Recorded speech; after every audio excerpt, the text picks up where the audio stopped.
Welcome back to Final Fantasy V. Last time we continued Sealed Temple. And so, I basically wandered back, made sure I could get a save, and then came back here. Changed a few things around. I'm gonna be changing a lot of things in this episode, cause we're getting towards the bottom of Sealed Temple. In fact, if I'd gone on a little farther, I actually would have found a different save point, but honestly, you don't have to redo that much if you have read ahead. It's not that long. It's really the encounter rate that makes this take a while. So also on a list of things you randomly need to learn, if you don't have Thief, you can't run fast enough to get past that waterfall. So, make sure you have Sprint. Aw, darn it, I can't warp. Right, so we've got an entrance over there. We've got... Longinus, of course. The spear that pierced Jesus, yeah, it's just here. Alright, I did have read ahead on so that I didn't get encounters when trying to run past the waterfall. Also, if you're on VG maps, the reason I didn't go to the save point is because I didn't know there was a save point here. The map makes it look like this door leads to the last part of the dungeon, which is not helpful. It's a little misleading. But we're not going to the final area just yet. You might be able to guess then that the warp at the bottom is what leads you to the end, but we can't warp yet. So this man will explain that there's a mechanical beast to the left, a fearsome dragon to the right, and here we are, stuck in the middle with them.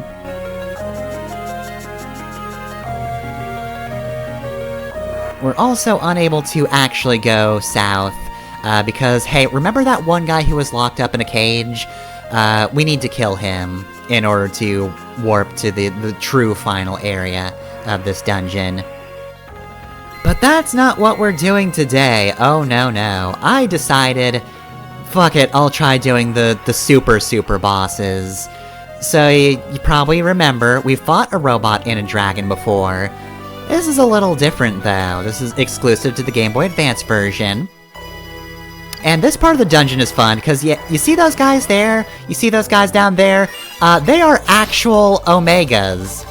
Not Mecha Heads, and not even, like, defanged version of Omega. No, that's just the old Super Boss Omega. Every single one of them. If not for the fact that most of this dungeon is suffering, I would admire the just absolute attitude of it.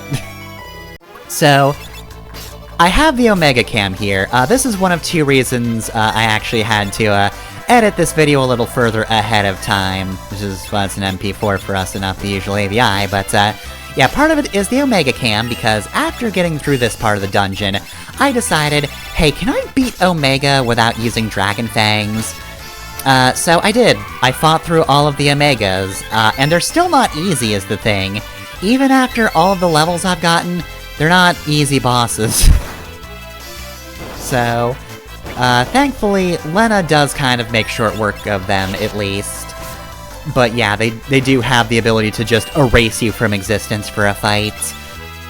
Encircle is not fun to deal with, but again, I wanted to go for a quick kill without using resources, because Dragon Fangs, as it turns out, are incredibly valuable. I don't use Mix a lot, but when I do, it always involves a Dragon Fang. Also, I do appreciate that they just put Mecha Heads in here. Just, you know, in case you get close to any of the Omegas, and you think, oh god, did I bump into one? You can have a heart attack in the first 0.5 seconds of a battle starting.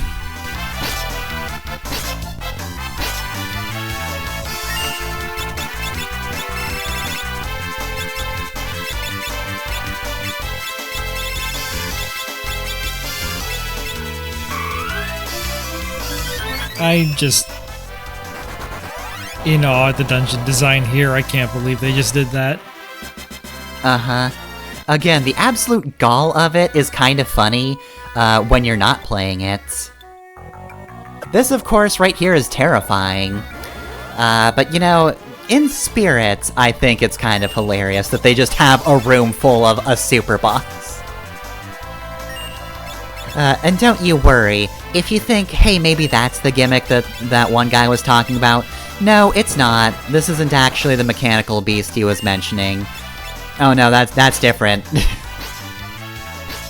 It's not that we just have a plurality of the base games, the original SNES's Super Boss. We're not just going to find a room full of Shinryus if we go down that other path.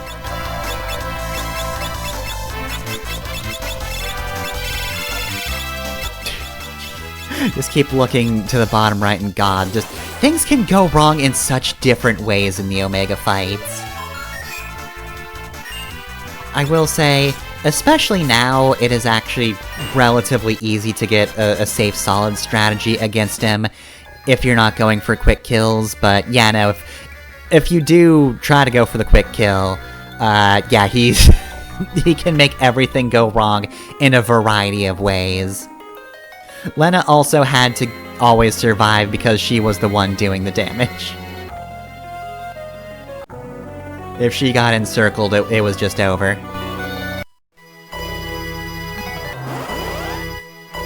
I will say, having also done the bonus content for the next Friday LP recently, I admire your dedication to doing this legitimately. Because I'll just spoil something that'll happen, you know, several months down the line. I tried to use an experience boosting code to just make grinding go by faster, then I killed a King Metal Slime and accidentally got everybody to level 99. To be clear, you can jump pretty much everything in that game at like level 60. Yeah. Level 99 is pointless. The last 39 levels are like barely stat ups. I'm kind of at the point where I'm jumping a lot of, like, regular enemies at least, where I am. So yeah, it's kind of the same for this game. You don't really need level 99. But yeah, the only time— oh, right. Oh, by the way, this is great. So yeah, you hit that switch and you get pushed down a floor. Hey, guess where you end up? In the middle of the Omega room. Hope you press that other button to open this door beforehand, otherwise you have to go back up and then do that again. Seeing the Omegas run around is just like... I already talked about Saga last time, but like, yeah, that's what Romancing Saga looked like. Just that, but like 3 times as many enemies. Mm-hmm. Just a lot of free-range Omegas.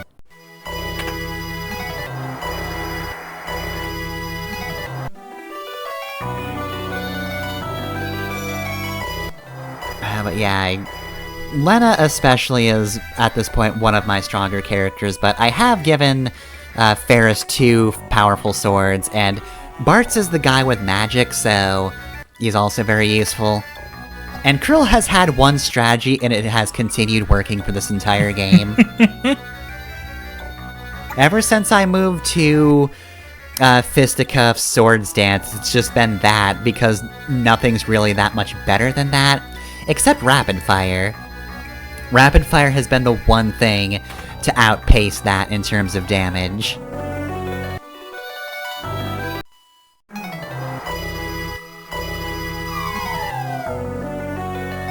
Alright, so yeah, there's just a whole lot of secret passages and really rude moves and switches in this area of the dungeon. Like having to fall down that hole because you can't actually go up those stairs at the bottom because they're actually a slide. Then again, as far as I know, any other hole works, so it's not a huge deal, but still. Okay, so when you enter this room, you're going to see this guy. It is entirely your choice to fight him. I had to redo my equipment, because we've got Omega Mark II. There he goes. Nothing personnel, kid. So, Omega Mark II absorbs all but one element, And when I say everything, I mean everything. If it's got an element, even holy, he'll absorb that. So you have to read, or you have to scan him in order to know what he's actually weak to. And then, of course, once he uses weakness against him, he uses barrier change to change it between fire, ice, or lightning. So easier thing to do is to just use flare, but also remember, he's also got reflect on, so you can't hit him directly, even with Libra. You have to bounce Libra off of yourself if you want to scan him. That's so fucking mean. I know, right? Oh, and you know what else? If you don't have anything that guarantees you an attack, don't bother using it, because he's got 100% evasion and 100% magic evasion. So again, you have to bounce stuff off of yourself in order to get it, and he doesn't really get affected by statuses either. And unless you have aim, or dance, or anything like that, yeah, you're just not hitting him with a physical attack. Omega Mark II is defensive. What does Libra even do if it gets reflected back at you? What stats does it show? Absolutely nothing. Okay. Things have used Libra on us before, and it doesn't really do much of anything. Alright, so yeah, first things first, of course, before you do any true damage, absolutely make sure you can't get hit by Encircle, because you better believe Mark II has Encircle as well. So yeah, Dragon Kiss is very important.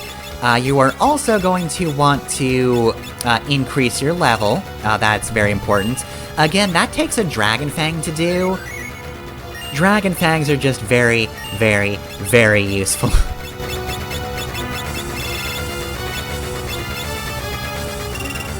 But yeah, so you can just block a bunch of things with Dragon Kiss, so that shuts down a lot of what Mark II can do. And let's see, what's the other one? The other one is Dragon Fang and High Potion. I don't remember the name of it off the top of my head, but... Oh yeah, he also can heal himself, because of course he can. But yeah, that raises your level by, I think, 20, so... Okay, Dragon Power, that's it. Yeah, Dragon Power will increase your level, give that to your attackers. Everybody else needs to be healing constantly or doing something. Don't do anything that might proc a counter from him, or proc him to heal, so... That's just Jitterbug, that's not going to do anything. So yeah, Rapid Fire plus whatever element he's weak to, or far easier, Flare, is your best shot. Honestly, I think Rapid Fire is the standout best ability in the game. It's really just how you do damage against anything that's truly strong.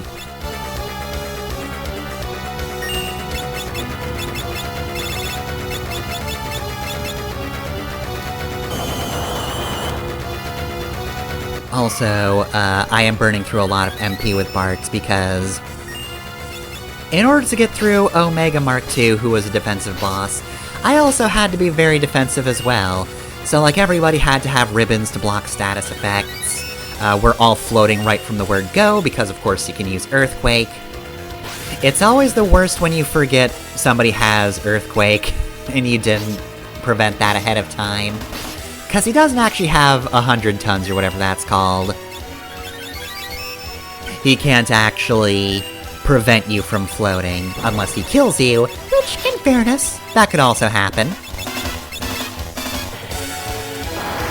You also want Ribbon in order to prevent, 3 different status effects. Rainbow Wind will inflict Darkness, Silence, and Sap. And you're already losing enough HP as it is. Mustard Bomb's not great, neither is Wave Cannon. Yeah, so, dual cast is kind of a necessity here.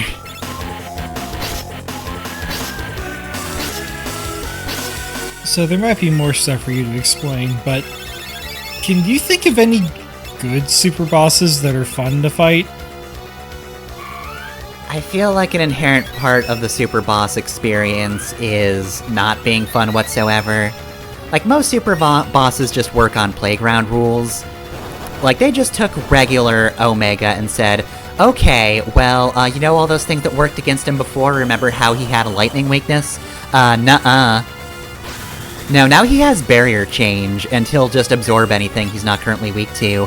And also he's got reflect, so you can't actually read what he has easily.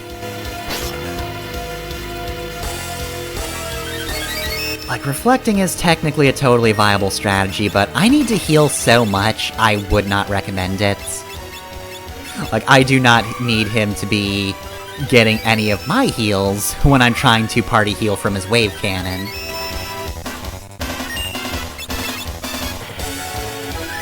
Oh no, he searched Ferris, whatever will I do?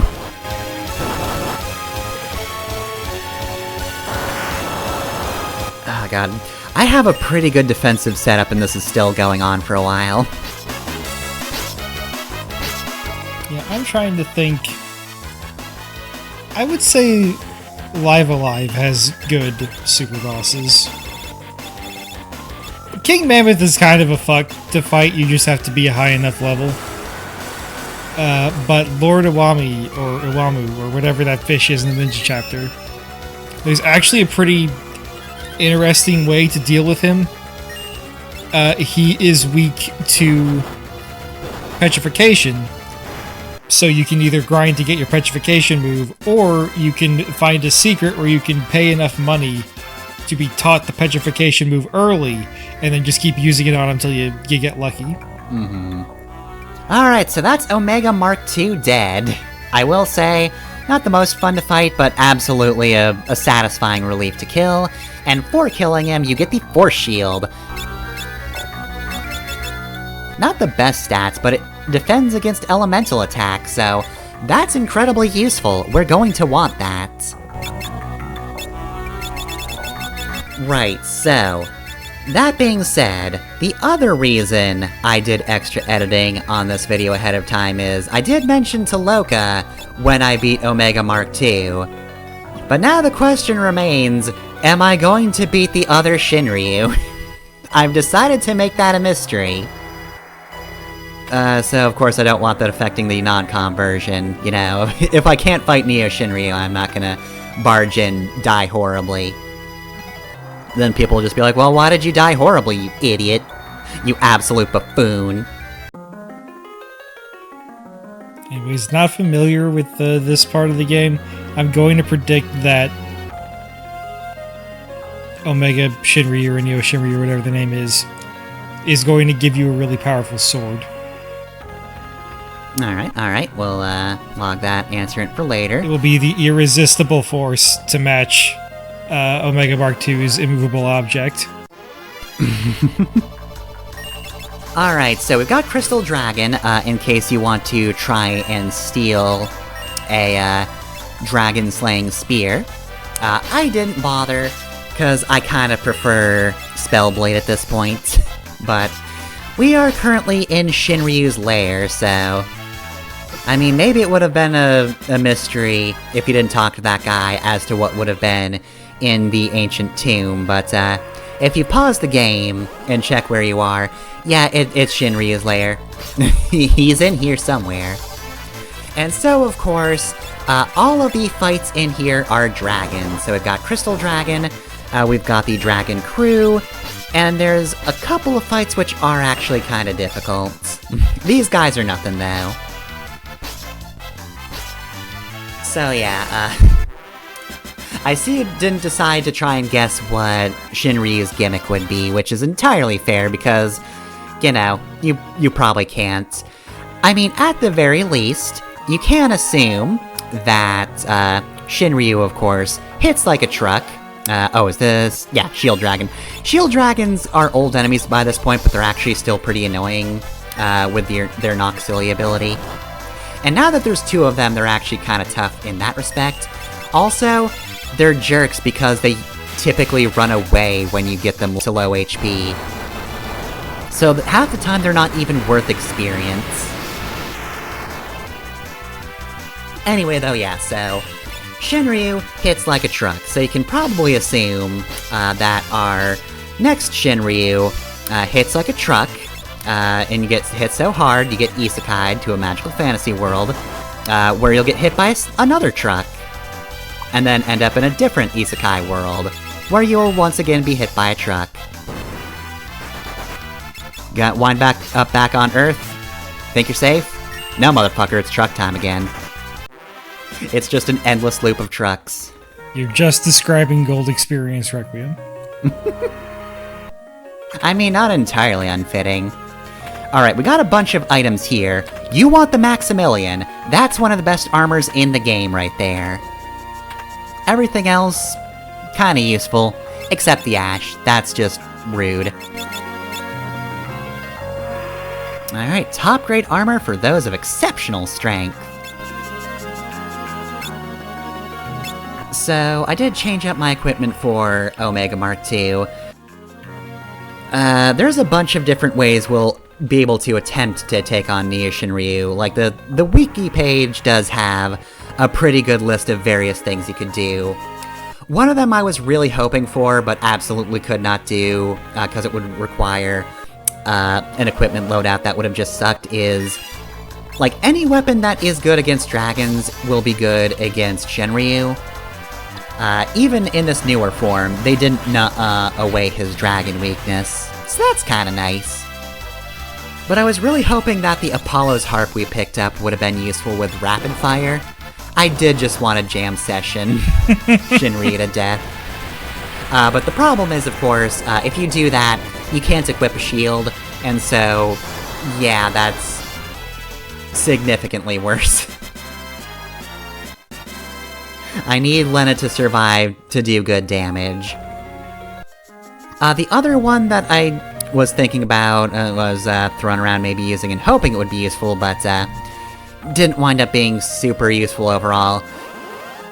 If you mini yourself, there's actually a benefit to mini. Of course, it does lower your attack, and if you do get hit, then you take a lot more damage.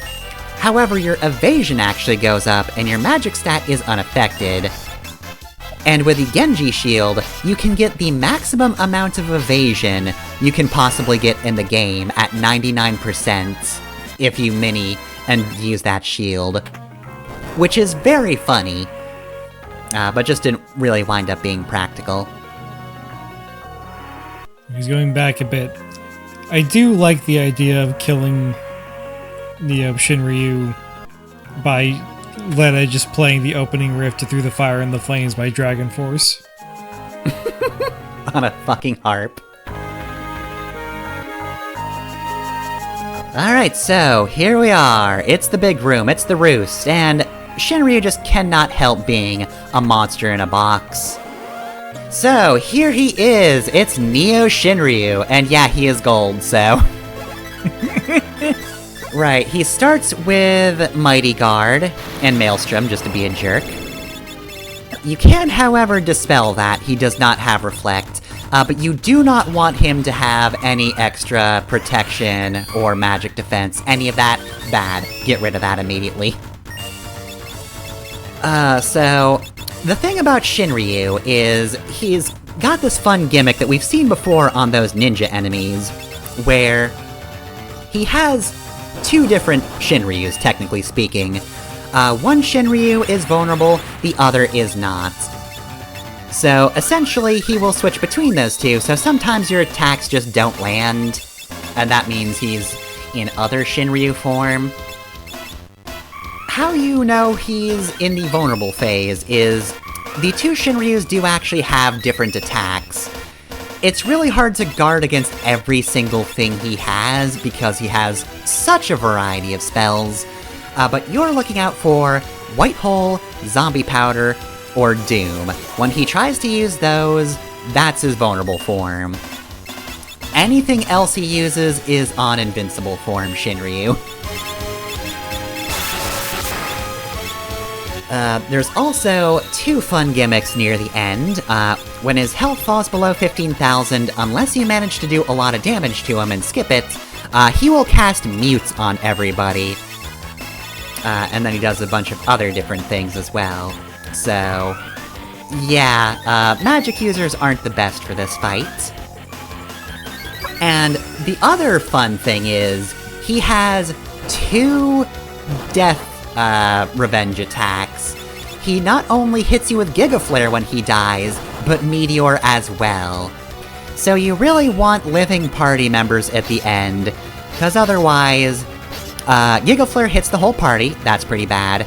Meteor works like it always does, so there's a chance that characters might be able to just absorb some of those meteorites.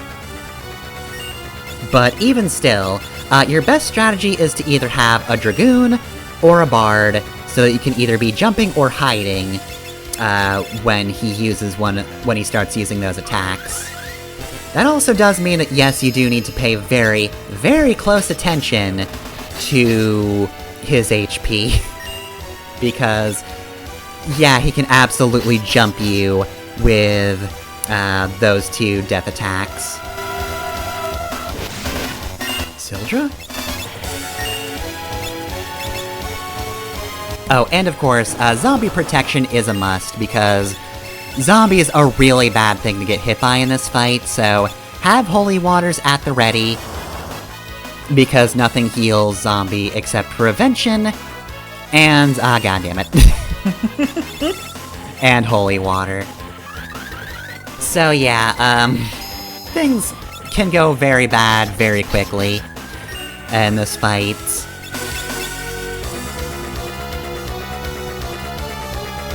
Thankfully that missed, but yeah, no, just... no matter how much you prepare, something Shinryu has can probably party wipe you without much effort. And goddamn, still not doing any damage. Okay, now you're in invincible phase. I also don't think Quick quite works right with Rapid Fire, because it was kind of being weird when I was trying to use it. Which is too bad, because Quick is normally a very helpful thing to have.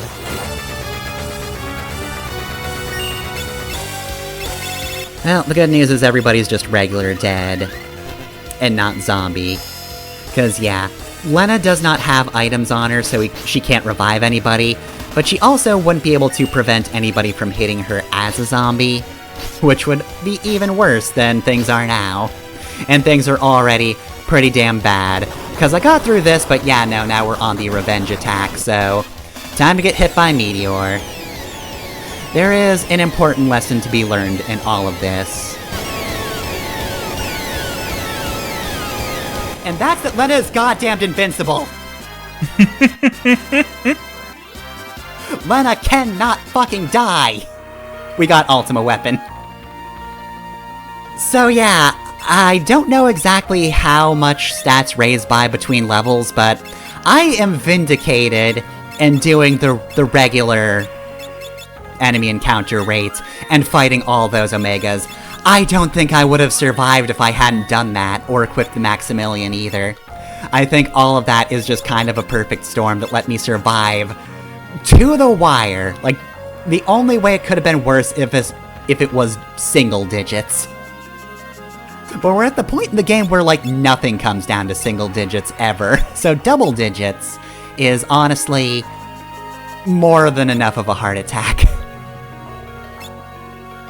Alright, so the Ultima weapon is pretty good, but because of the stat boosts of Apocalypse, that's actually kind of a better weapon. So it's not exactly Ultima weapon now, is it? It still is a pretty big improvement for, Ferris, though. Right, well then. So... I did manage to beat both super bosses, without using any jobs outside of the ones I had planned for the characters. Nobody has any overlap outside of, Freelancer and Mime. And I also will say, part of the reason I was able to do this is because of, this hack. Custom classes is absolutely the reason Lena is so good. Because normally Rapid Fire goes to Ranger, and Bart's could not do the kind of damage Lena does with his current loadout, so things would be a lot different if I were playing vanilla. But with that, we have beaten the toughest bosses that Final Fantasy V Advance has to offer. Next time, We'll finish this dungeon, and I can't imagine whoever's actually in charge of this place is tougher than those two. I'm going to slam dunk the master of this dungeon into a garbage can.